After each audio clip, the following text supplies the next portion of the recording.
next story is about Adrian the Fourth. Now, this story comes with a no eating warning, like absolutely do not eat. It is quite disgusting. So, Adrian the Fourth was born Nicholas Breakspear in 1100, which Breakspear to me sounds an awful lot like a rip-off of Shakespeare, but that's just me. He reigned in the papal chair for 5 years until his death in 1159. He is thus far the only Englishman to ever occupy the position. Interestingly enough, in the final moments of his life, Adrian suffered from quinsy, which is a form of tonsillitis, which causes pus to build up in the mouth and the throat. It is believed that this is what contributed to his death. When he took a sip of wine and began to choke on a fly that had been floating inside his goblet, the build-up of pus combined with the fly in his throat made for a deadly combination, which caused him to die within minutes. So he choked on a fly. Wow.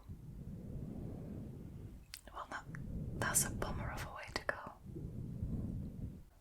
I once swallowed a fly while riding my bicycle, and it wasn't fun. And it wasn't nice either. I mean, would not recommend. Alright. Moving on to the fourth story. This one is about Martín el Primero de Aragón. I hope that my pronunciation was sufficient.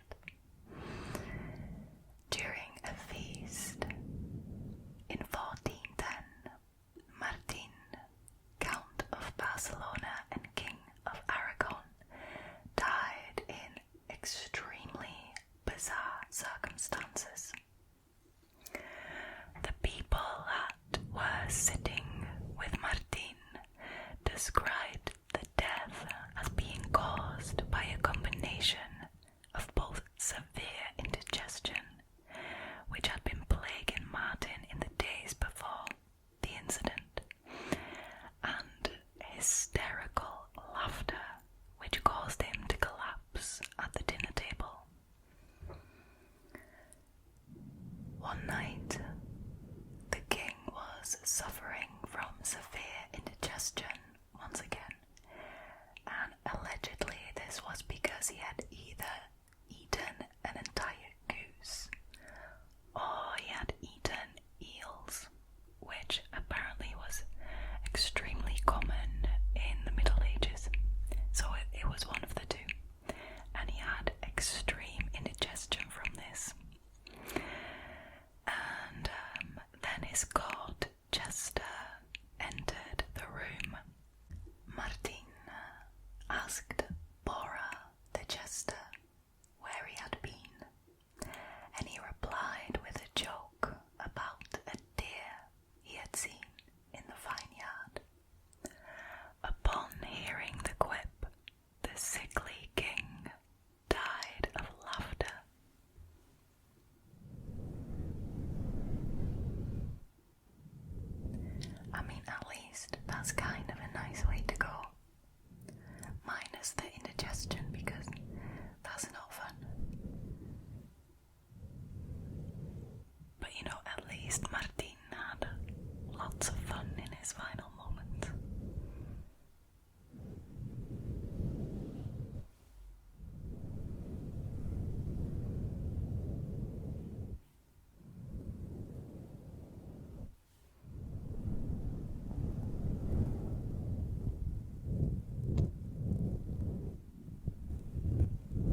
possibly drowned in a large vat of Malmsey wine, his favourite beverage ever, at his own request.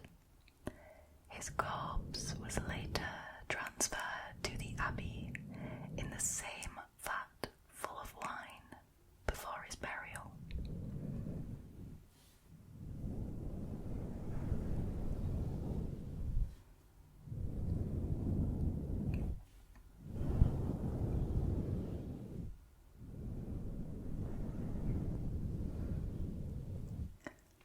I don't know what to think of this one.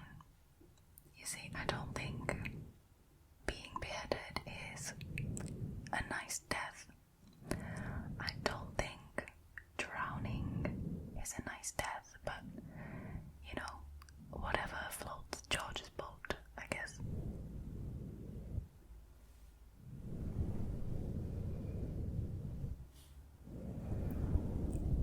It is definitely unusual, to say the least.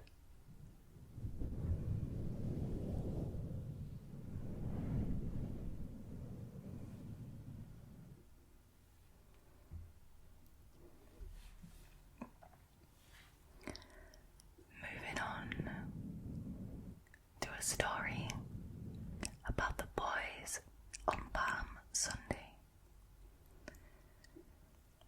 In one of many medieval religious customs that might strike modern listeners as strange, every Palm Sunday, which is the Sunday before Easter, young children would climb onto the roof of their local parish church and throw cakes at the congregation below.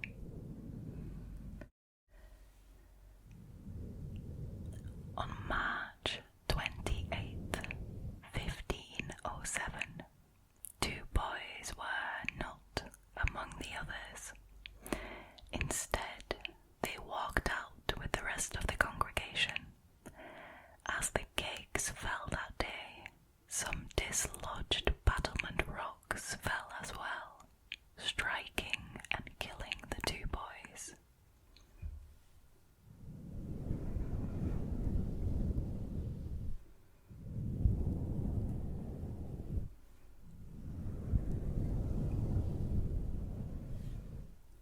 I wonder why those boys decided to skip the cake throwing that year.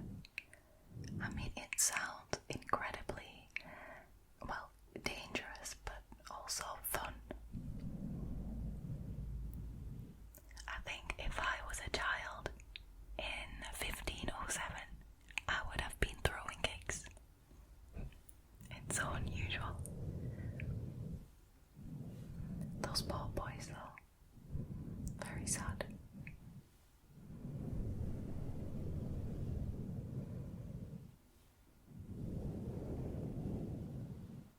Alright, moving on to number 7. This is a story about George Duncan. Between 8 and 9 p.m. on June 2nd, and this is incredibly specific, especially because this happened in 1523. So between 8 and 9 p.m. on June 2nd, 1523, a Cambridge baker named George Duncan went out to his back garden to use the cesspit. And a cesspit is basically an outhouse of sorts with a wooden seat over a pit of sewage. Somewhat intoxicated, Duncan fell in. The overwhelming stench caused him to suffocate. Wow. Now, this particular freak accident may not be totally unique to the 16th century. In 2014, 2 people died trying to save a cell phone that had been dropped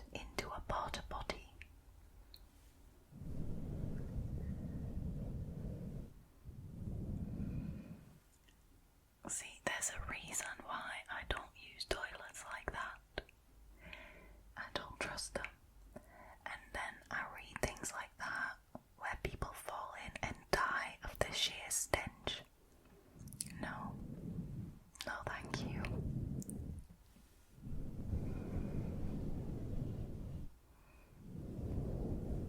Are you having fun? I hope you are. I am.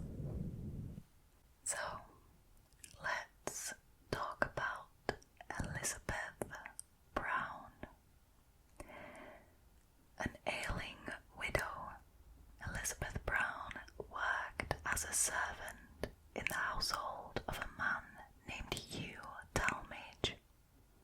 Talmage, I think, in Huntington. On February 12th, 1543, she was the victim of a horrible freak accident while warming herself by the fire in the kitchen. 4 flitches or sides of unsliced bacon had been suspended in the chimney above her to smoke. The rope broke and the bacon crushed her. 4 days later, she died of her injuries. Poor woman.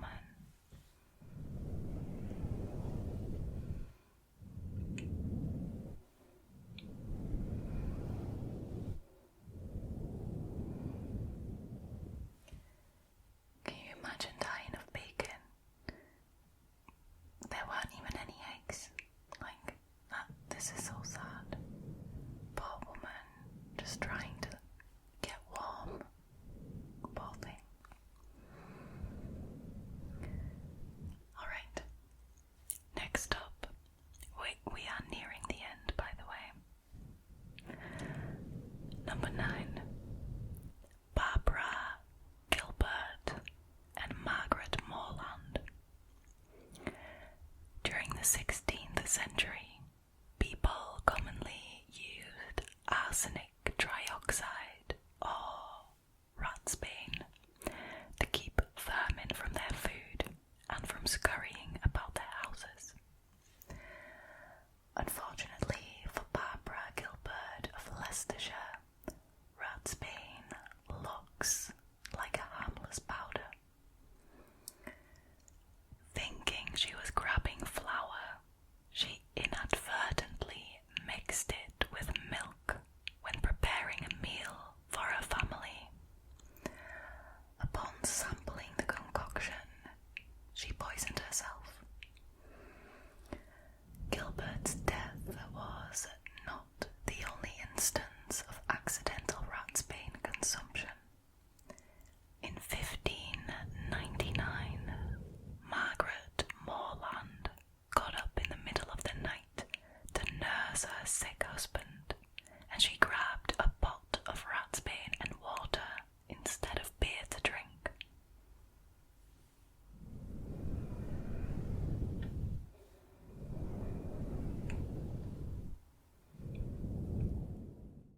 The first one I can kind of understand. It's an honest mistake. It's like the more extreme equivalent of grabbing salt instead of sugar when making cookies or cake. The second one, though, I have a lot of questions about.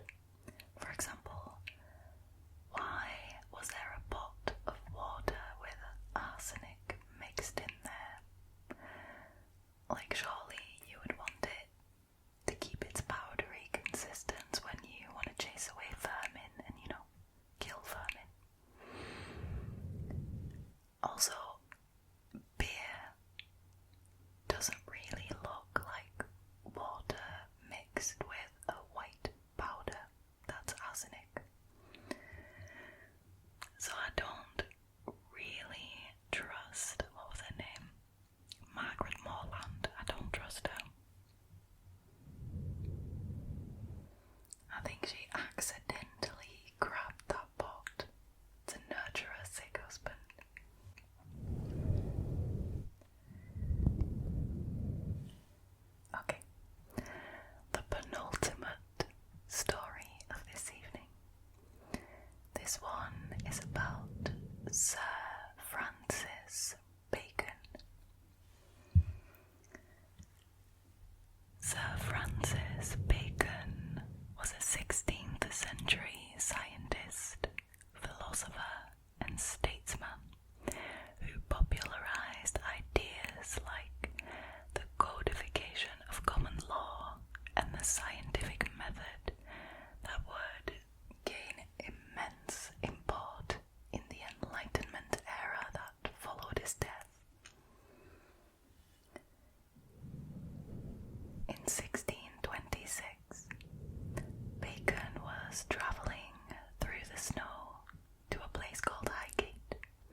snow. The long period Bacon spent outside for doing this, for conducting this experiment, it damaged his immune system, and he died from pneumonia 3 days later. No, he really died in the name of science. He died so that we could now have fridges and freezers. So, good guy, Francis Bacon. You gotta give credit where credit's due.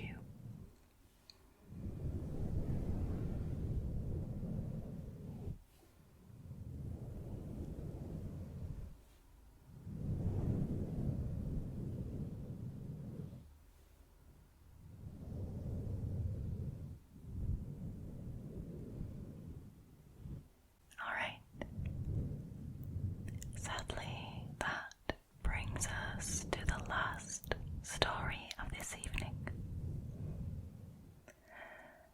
This is the story of the death of Adolf Frederick. Adolf Frederick was King of Sweden from 1751 to 1771, and he's generally remembered as a weak but peaceful monarch, which I think they should all be like that, peaceful. His lifelong passions, we've all got them, included making snuff boxes. I don't know what that is, and I forgot to Google it. I'm so sorry. If anyone in the comments knows what a snuff box is, please let me know. So he liked making snuff boxes, and he liked fine dining. Frederick passed away on February 12th, 1771, after consuming a particularly enormous meal. At this dinner, he ate lobster, caviar, sauerkraut, and kippers, all while drinking copious amounts of champagne. Now, he wasn't finished. This was topped off with 14 servings of his favourite dessert called Selma, which is a type of sweet bun which he liked served in hot milk. This astonishing amount of food was enough to end the king's life, and he remains one of the few rulers in history to have actually eaten himself to death.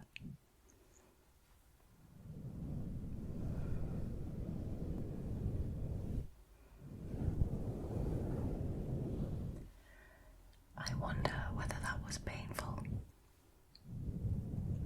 If not, it seems like a, not too bad way to go.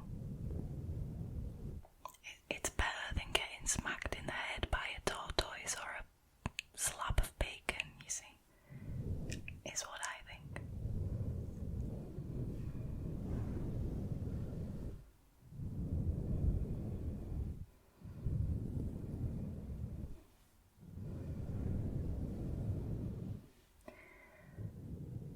I'm always really interested to read these type of, really weird, crazy things that happened in the past. So I have a lot of fun when I research for these videos. I hope you had a good time listening to these. I hope you had fun. I hope you had a little giggle.